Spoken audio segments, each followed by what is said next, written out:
Umat yang dikasihi Tuhan, hari ini kita memasuki Minggu Prapaskah kelima. Kita telah semakin dekat pada momen peringatan sengsara Yesus Kristus. Saat ini, marilah kita datang menghadap Tuhan untuk beribadah. Dengan puji-pujian kita agungkan nama Tuhan yang penuh kasih setia.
Pertolongan kita adalah di dalam nama Tuhan yang menciptakan langit dan bumi. Kasih, karunia, dan damai sejahtera dari Allah Bapa dan dari Tuhan Yesus Kristus, serta dari Roh Kudus, menyertai saudara sekalian.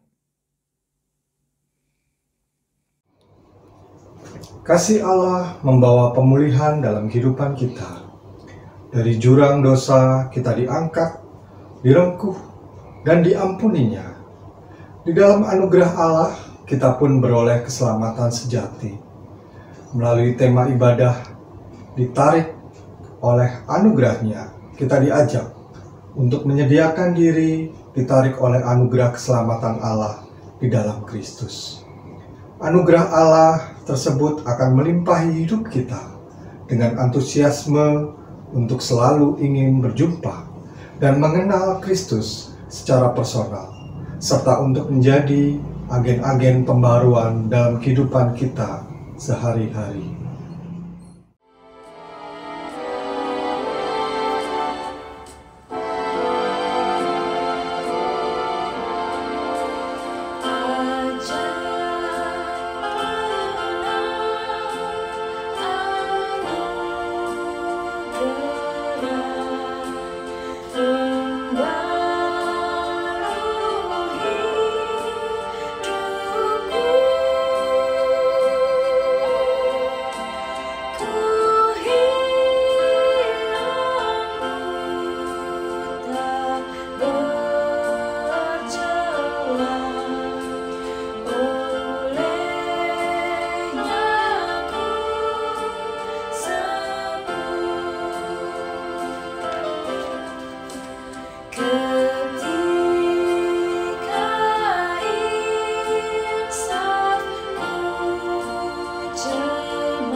Jemaat yang terkasih di dalam Tuhan, mari kita mengaku dosa-dosa kita di hadapan Tuhan.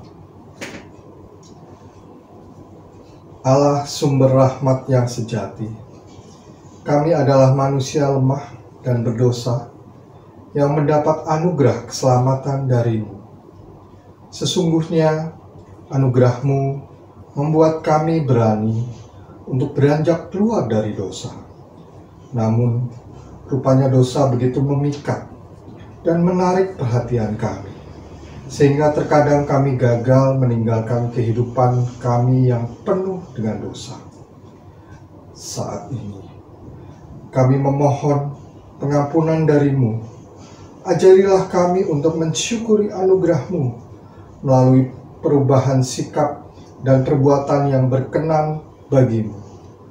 Bersihkanlah hati dan pikiran kami, ya Allah, agar kami dapat terus mengarahkan hidup hanya kepadamu. Dalam Kristus kami berdoa. Amin. Saudara-saudara yang terkasih, mari kita mendengarkan berita anugerah dari Tuhan. Bagi kita yang telah mengaku dosa dengan bersungguh-sungguh dan berjanji untuk hidup dalam pertobatan, terimalah berita anugerah dari Tuhan menurut Roma pasal 8 ayat 38 sampai dengan 39. Sebab aku yakin bahwa baik maut maupun hidup, baik malaikat-malaikat maupun pemerintah-pemerintah, baik yang ada sekarang maupun yang akan datang, atau kuasa-kuasa baik yang di atas maupun yang di bawah, ataupun sesuatu makhluk lain, tidak akan dapat memisahkan kita dari kasih Allah yang ada dalam Kristus Yesus Tuhan kita. Demikianlah berita anugerah dari Tuhan. Syukur kepada Allah.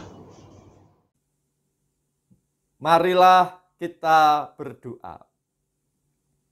Bapa kami yang di surga, Allah yang setia mengasihi kami.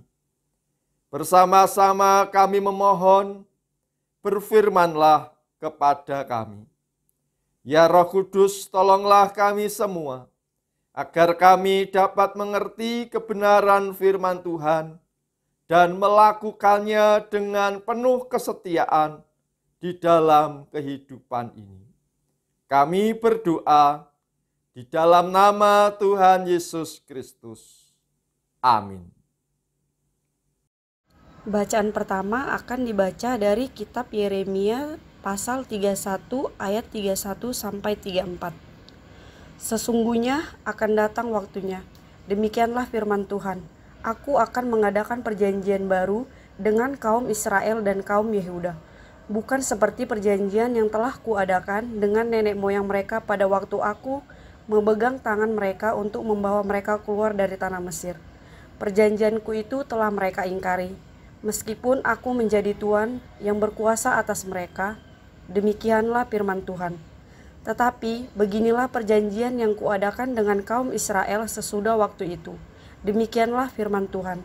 Aku akan menaruh Tauratku dalam batin mereka dan menuliskannya dalam hati mereka. Maka aku akan menjadi Allah mereka dan mereka menjadi umatku. Dan tidak usah lagi orang mengajar sesamanya atau mengajar saudaranya dengan mengatakan, "Kenalah Tuhan," sebab mereka semua besar, kecil akan mengenal aku. Demikianlah firman Tuhan, sebab aku akan mengampuni kesalahan mereka dan tidak lagi mengingat dosa mereka.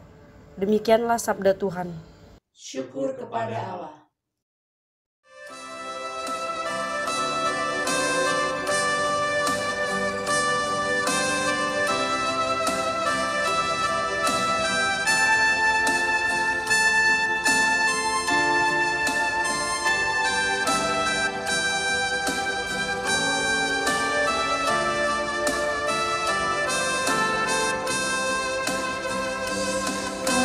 Kasihani aku ya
kasih setiamu hapuskan pelanggaranku menurut rahmat-Mu yang besar. Biarlah aku mendengar kegirangan, biarlah tulang remuk bersorak lagi. Jangan memandang terhadap dosaku dan hapuskanlah segala kesalahanku. Tahirkanlah hatiku ya Allah, baharui dengan roh yang teguh, dan janganlah Kau mengambil roh-Mu, Roh Kudus yang Kau berikan padaku. Kasihani aku ya Allah, menurut kasih setiamu hapuskan pelanggaranku menurut rahmat-Mu yang besar.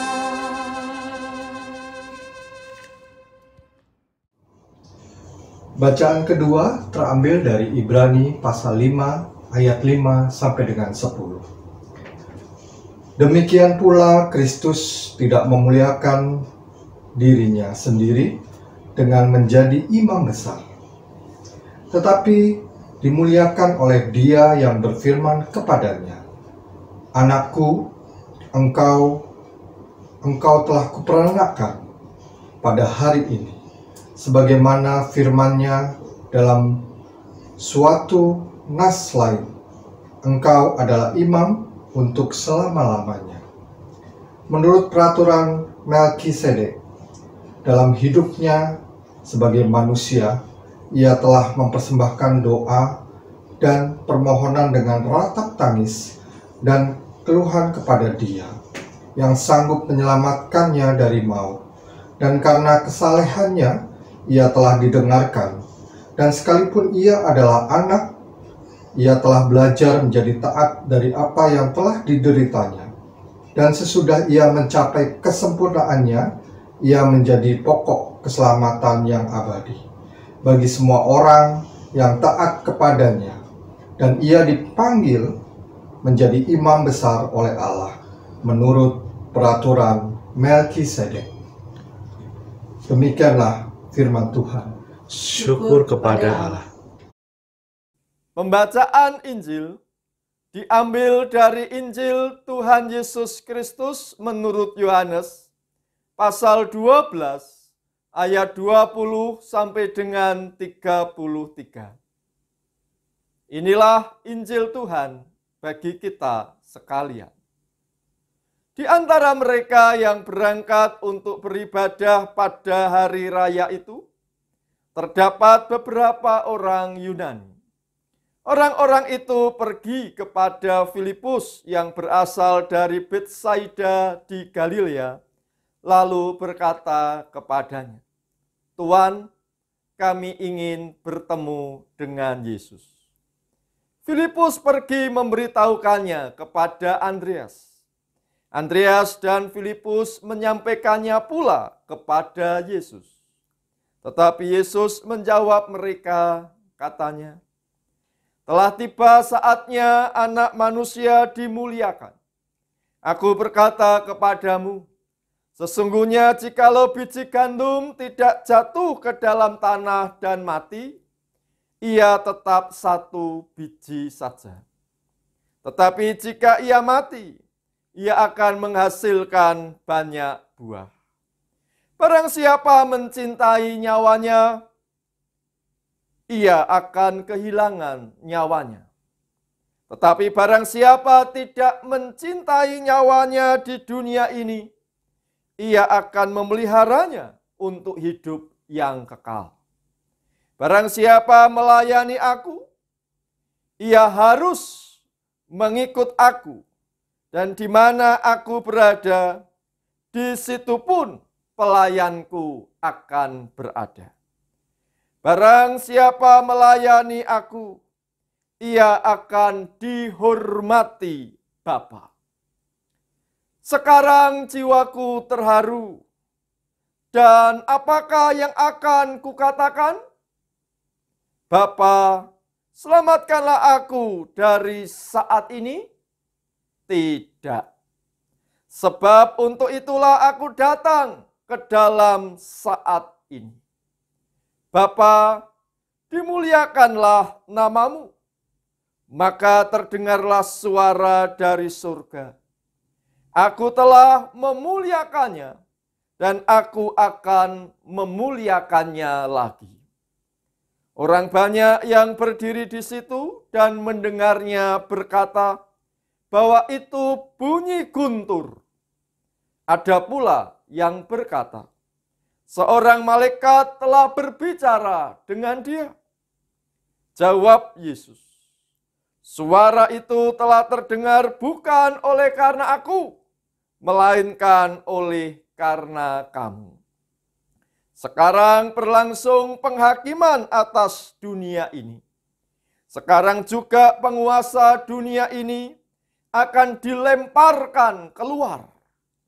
Dan aku, apabila aku ditinggikan dari bumi, aku akan menarik semua orang datang kepadaku. Ini dikatakannya untuk menyatakan bagaimana caranya ia akan mati. Demikianlah Injil Yesus Kristus. Yang berbahagia adalah mereka yang mendengarkan firman Allah dan yang memeliharanya. Hosiana.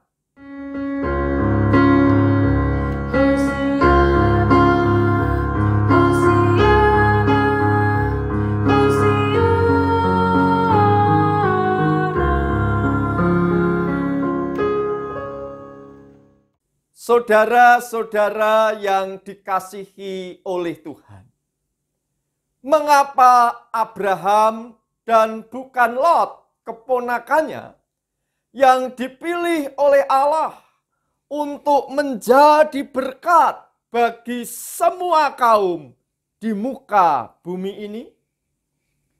Mengapa bangsa Israel dan bukan bangsa Mesir yang peradabannya lebih tua, yang dipilih oleh Allah untuk menjadi umatnya? Mengapa bangsa Israel dan bukan bangsa lain? Sehingga Allah berkenan mengikat perjanjian baru kepadanya, sebagaimana diungkapkan dalam bacaan pertama dari kitab Yeremia pasal 31.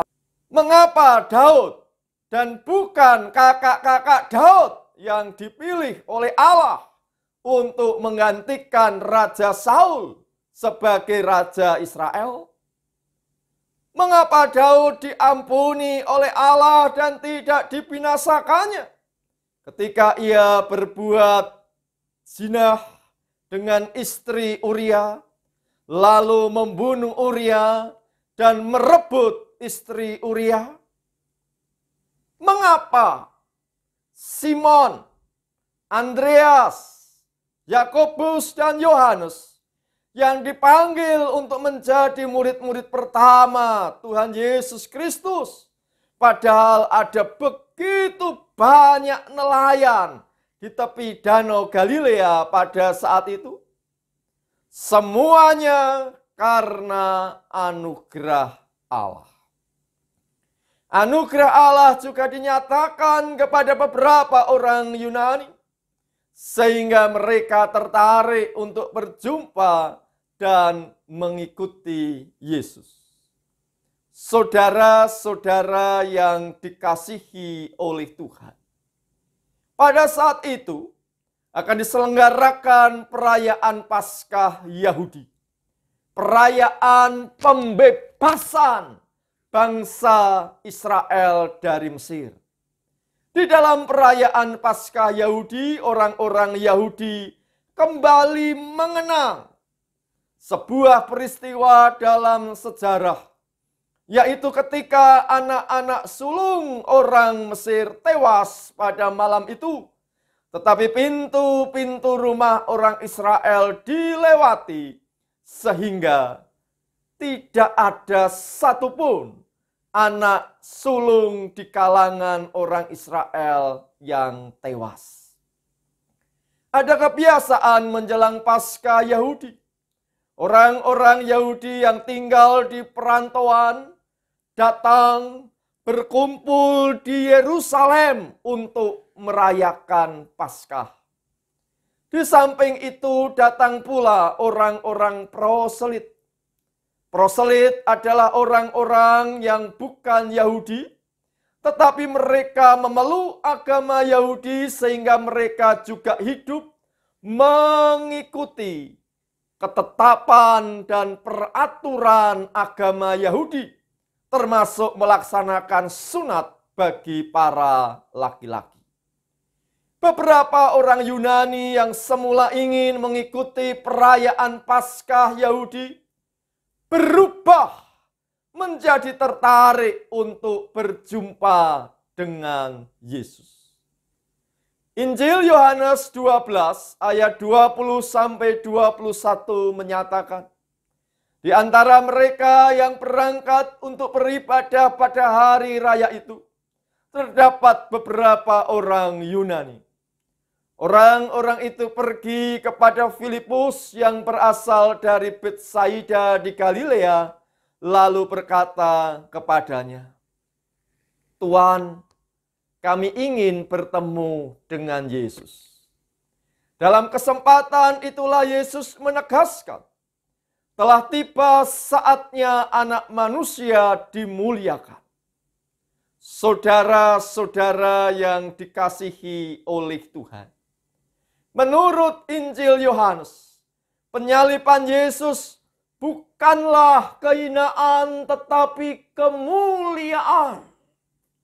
Penyaliban Yesus menegaskan dan menyatakan kasih Allah kepada dunia ini. Itulah sebabnya di dalam Injil Yohanes 12 ayat 32, Yesus menyatakan, "Apabila aku ditinggikan di bumi, aku akan menarik semua orang datang kepadaku." Apabila Yesus disalibkan di bumi, maka Yesus akan menarik semua orang datang kepada Yesus.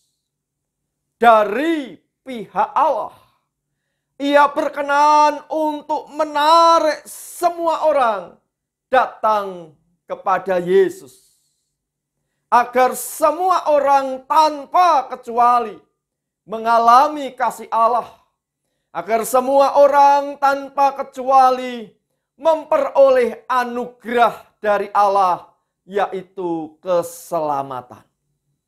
Relasi antara manusia dan Allah yang semula terputus karena dosa manusia, kini dipulihkan kembali oleh kematian dan kebangkitan Tuhan Yesus Kristus. Manusia tidak lagi menjadi seteru Allah, tetapi menjadi sekutu Allah. Saudara-saudara yang dikasihi oleh Tuhan, setelah Allah menarik kita sekalian, maka ada tanggung jawab yang perlu kita perhatikan dan lakukan. Sebagaimana yang dikatakan oleh Yesus dalam Injil Yohanes 12 ayat 25 dan 26 demikian. Barang siapa mencintai nyawanya, ia akan kehilangan nyawanya. Tetapi barang siapa tidak mencintai nyawanya di dunia ini, ia akan memeliharanya untuk hidup yang kekal. Barang siapa melayani aku, ia harus mengikut aku. Dan di mana aku berada, di situ pun pelayanku akan berada. Barang siapa melayani aku, ia akan dihormati Bapa. saudara-saudara, kita sekalian telah ditarik oleh anugerahnya. Sehingga kita perlu merespons dengan 100% mengasihi Allah. 100% kita taat kepada Allah. 100% kita mempersembahkan kehidupan kita untuk kemuliaan Allah. Saudara-saudara yang dikasihi oleh Tuhan, Yesus Kristus telah memberikan keteladanan kepada kita. Sekalipun ia adalah anak, ia telah belajar menjadi taat dari apa yang telah dideritanya. Mulai saat ini juga, marilah kita sungguh-sungguh taat kepada Allah, karena kita sekalian telah ditarik oleh anugerahnya. Amin.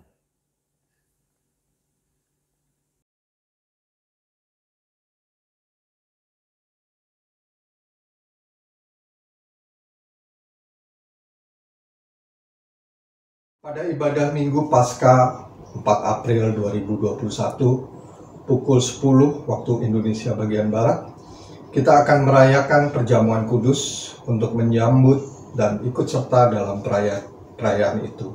Marilah kita mempersiapkan diri secara bersama-sama. Pada perjamuan malam terakhir, Kristus menghendaki kita merayakan perjamuan kudus untuk mengenangnya.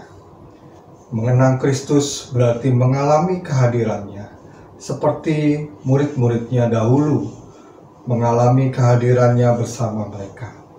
Mengenang Kristus juga berarti menyadari secara pribadi seluruh kehidupan Kristus yang diberikannya bagi keselamatan dunia. Sejak ia lahir, melayani, menderita sengsara, mati, dibangkitkan, dan dimuliakan di surga. Marilah kita merenungkannya. Apakah kita benar-benar rindu untuk berjumpa secara pribadi dengan Kristus? Untuk mengalami kasih kuasa dan kebenarannya yang memperbaharui hidup kita? Apakah kita menghayati bahwa seluruh kehidupan dan karya Kristus, yaitu kelahirannya, pelayanannya, penderitaannya, kematiannya, kebangkitannya, kenaikannya ke surga, sampai dengan kedatangannya kembali, terkait erat dengan kehidupan kita? Pada perjamuan malam terakhir, ketika Kristus memecah roti dan mengangkat cawan, ia membagikan tubuh dan darahnya sendiri kepada murid-muridnya. Menerima tubuh dan darahnya berarti dipersatukan dengan Kristus, sehingga ia menjadi kepala dan kita tubuhnya. Menerima tubuh dan darahnya berarti dipersatukan dengan semua orang yang menerimanya, juga menjadi satu tubuh dan satu roh. Marilah kita merenungkannya. Apakah kita menghayati bahwa Kristus adalah kepala seluruh kehidupan kita? Dalam hidup berjemaat dan bermasyarakat, dalam keluarga dan pekerjaan kita? Apakah kita menghayati bahwa kita adalah anggota tubuh Kristus yang saling mengasihi seseorang terhadap yang lain? Ketika kita bersatu dengan Kristus, roti hidup yang dipecah-pecahkan bagi dunia ini, kita pun dipersatukan dalam kematian dan kebangkitan Kristus. Dipersatukan dengan Kristus berarti diutus untuk mengosongkan dan menyangkal diri, memikul salib dan mengikut Kristus. Dipersatukan dengan Kristus berarti diutus untuk memberi hidup kita demi keselamatan dunia. Marilah kita merenungkannya. Apakah dalam persekutuan dengan Kristus, saudara atau kita mau berkorban dan menjadi berkat bagi kita sesama. Apakah kita menyadari bahwa sebagai anggota tubuh Kristus di tengah dunia, kita menjadi mata dan telinga bagi Kristus yang melihat dan mendengarkan, serta peduli terhadap kebutuhan dan masalah sesama kita? Sudahkah kita menjadi mulut bagi Kristus yang menyuarakan kebenaran dan keadilan dalam lingkungan kita? Sudahkah kita menjadi tangan bagi Kristus yang berkarya memperjuangkan damai sejahtera di muka bumi?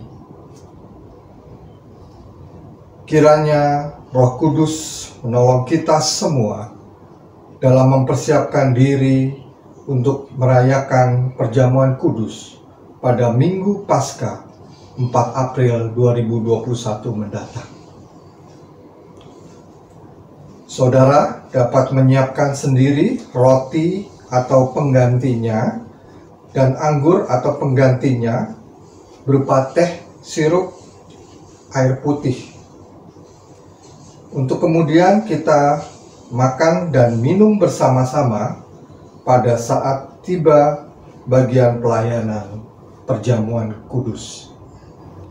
Bersama dengan umat Tuhan di segala abad dan tempat, marilah kita memperbarui iman percaya kita dengan menyatakan pengakuan iman rasuli bersama-sama.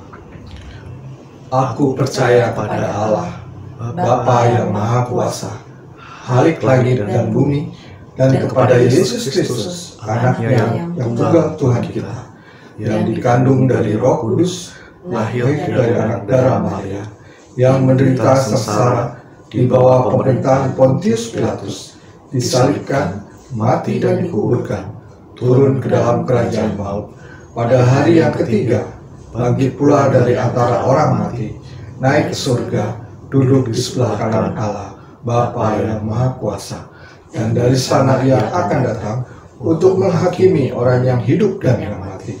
Aku percaya kepada Roh Kudus, gereja yang kudus dan am, persekutuan orang kudus, pengampunan dosa, kebangkitan orang mati, dan hidup yang kekal. Saudara-saudara, marilah kita berdoa. Bapa kami yang di surga, sebagai bagian dari penduduk bumi ini, kami memohon penyertaan-Mu agar pandemi COVID-19 dapat segera diatasi.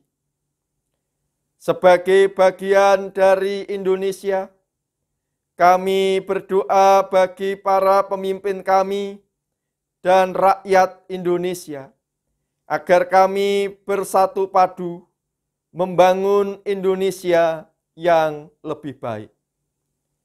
Sebagai bagian dari gereja Tuhan Yesus Kristus, mampukanlah gereja-Mu dimanapun Tuhan mengutus, agar senantiasa setia, bersaksi dan melayani, sehingga semakin banyak sesama manusia yang mengalami kasih Allah.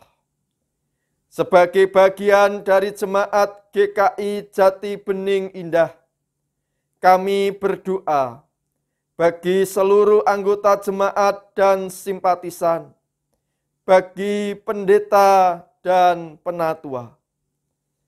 Mampukanlah jemaat GKI Jati Bening Indah untuk bertumbuh, senantiasa memuliakan Tuhan dan menjadi berkat bagi sesama. Kami berdoa bagi saudara-saudara kami yang sakit. Kami percaya Tuhan hadir untuk memberikan yang terbaik. Kami berdoa bagi saudara-saudara kami dalam pergumulan masing-masing, entah berat maupun ringan menurut ukuran manusia.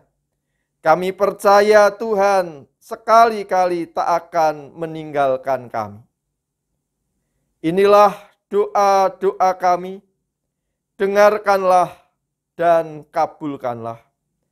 Kami berdoa di dalam nama Tuhan Yesus Kristus yang mengajarkan kami berdoa. Bapa kami yang di surga, dikuduskanlah namamu, datanglah kerajaanmu, jadilah kehendak-Mu di bumi seperti di surga. Berikanlah kami pada hari ini makanan kami yang secukupnya, dan ampunilah kami akan kesalahan kami, seperti kami juga mengampuni orang yang bersalah kepada kami. Dan janganlah membawa kami ke dalam pencobaan, tetapi lepaskanlah kami dari yang jahat. Karena Engkaulah yang empunya kerajaan dan kuasa dan kemuliaan sampai selama-lamanya. Amin. Persembahan adalah wujud ungkapan syukur kita atas segala berkat pemeliharaan Tuhan dalam kehidupan kita. Marilah kita membawa persembahan kepada Tuhan dengan hati yang penuh syukur dan sukacita. Firman Tuhan yang mendasari persembahan kita terambil dari Mazmur 107 ayat 1 sampai dengan 3. Bersyukurlah kepada Tuhan sebab Ia baik, bahwasanya untuk selama-lamanya kasih setianya. Biarlah itu dikatakan orang-orang yang ditebus Tuhan, yang ditebusnya dari kuasa yang menyesakkan, yang dikumpulkannya dari negeri-negeri, dari timur dan dari barat, dari utara dan dari selatan.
Jemaat yang terkasih di dalam Tuhan, mari kita bersama-sama berdoa menyerahkan persembahan rasa syukur kita kepada Tuhan.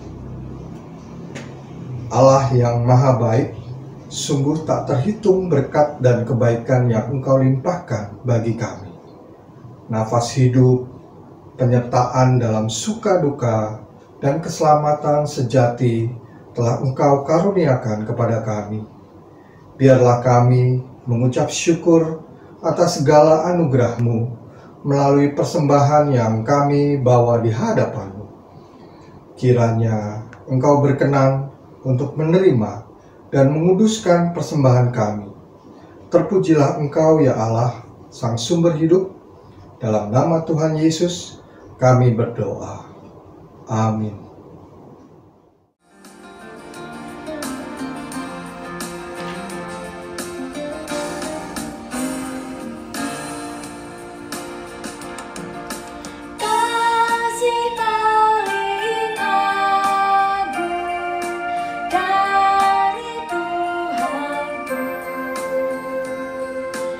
Kini ku sadari di dalam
Saudara-saudara, pergilah dalam damai sejahtera untuk memilih taat kepada Allah, karena kita telah ditarik oleh anugerah Allah. Damai sejahtera Allah yang melampaui segala akal senantiasa memelihara hati dan pikiran saudara sekalian dalam Kristus Yesus, kini dan selamanya.